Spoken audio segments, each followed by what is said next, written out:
ప్రభుత్వ డిగ్రీ కళాశాలలో జరిగిన పదోన్నతులు సీనియారిటీ అక్రమాలపై విచారణ జరిపించాలని qualified government degree lecturers association ప్రభుత్వాన్ని డిమాండ్ చేసింది. అర్హత లేని వారికి ప్రమోషన్లు ఇవ్వడం వల్ల అర్హులు తీవ్రంగా నష్టపోయారని ఆవేదన వ్యక్తం చేశారు. సర్వీస్ రూల్స్ కు విరుద్ధంగా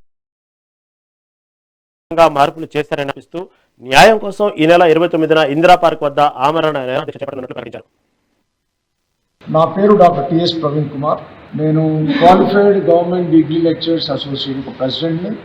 ప్రస్తుతం నేను associate professor of English Kakatiya government college హనంపూర్లో పనిచేస్తున్నాను. ఈరోజు ప్రెస్ మీట్ యొక్క ముఖ్య ఉద్దేశం ఏంటంటే, క్వాలిఫైడ్ అసోసియేషన్ తరఫున మా పక్షాన జరుగుతున్న, మాకు వ్యతిరేకంగా జరుగుతున్న అవినీతిని, అక్రమాలను మేము ఈ యొక్క మీట్ ద్వారా తెలియపరుస్తున్నాము. ముఖ్యంగా మేము గత 30 సంవత్సరాల నుంచి అన్యాయానికి గురవుతున్నాము.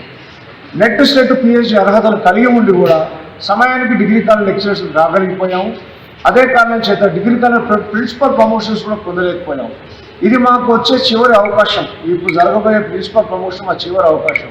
ఇప్పటిదాకా మా జీవితంలో మేము టీచర్గానే స్టార్ట్ చేసాము, టీచర్గానే రిటైర్ అవుతున్నాము. ఒక అడ్మినిస్ట్రేటివ్ పోస్ట్ కూడా చేపట్టలేదు.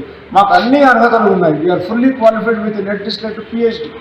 కానీ మమ్మల్ని పక్క పెట్టేసి అసలు డిగ్రీ కాలేజ్కు, జూనియర్ కాలేజ్కు పనికిరాని క్యాండిడేట్స్ను డిగ్రీ కాలేజ్ తీసుకొచ్చి వారిని ప్రిన్సిపాల్గా, ప్రొఫెసర్గా చేశారు. మొన్ననే ఎస్ఆర్ఆర్ కాలేజ్ నుంచి వైఎస్ సత్యనారాయణ గారిని వారు రిటైర్మెంట్ అయ్యారు. ఆయన ఈ యొక్క పోస్టుకు అర్హులు కాదు, because he belongs to ZP school teacher category. అటువంటి వాళ్ళకు ప్రమోషన్లు ఇస్తూ ఉన్నారు. పక్క రాష్ట్రంలో పనిచేసి వచ్చిన వారికి ప్రిన్సిపాల్గా పదోన్నతి ఇచ్చారు. మన రాష్ట్రంలో ఉన్న వారిని గుర్తించకుండా తొక్కివేస్తున్నారు. కోర్టు కూడా వీళ్ళకి ఆదేశించింది, పలాని కేసులో డాక్టర్ ప్రవీణ్ కుమార్ కేసులో వీళ్ళకి నోషనల్ ప్రమోషన్ ఇచ్చి సీనియారిటీ ఇవ్వమని చెప్పినా కూడా పక్కా పెట్టేస్తున్నారు. సో దీనికి ముఖ్య కారణం ఏంటంటే, ఈ పదోన్నతులు ఇవ్వకపోవడము, లిస్టులో ఈ యొక్క అవకతవకలు జరగడానికి కారణము, అధికారులు చాలా అవినీతికి క్రమంలో కూరుకొని పోయారు. డబ్బులు ఇస్తే తప్ప పనులు జరగట్లేదు. మనం ఎంత ఇస్తే మన సీనియారిటీలో అంత పైకి వస్తున్నాము అనే ఒక ప్రాక్టీస్ జరుగుతున్నది. కాబట్టి మేము సభాముఖంగా ప్రెస్ మీట్ ద్వారా ఖచ్చితంగా చెప్తూ ఉన్నాము.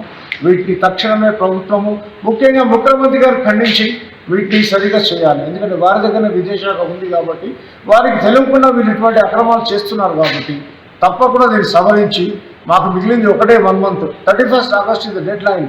ఈ డెడ్ లైన్ లోపల మాకు సరైన ప్రమోషన్ అందించాలి. మేము కోల్పోలేని మాకు తిరిగి ఇచ్చేయాలి.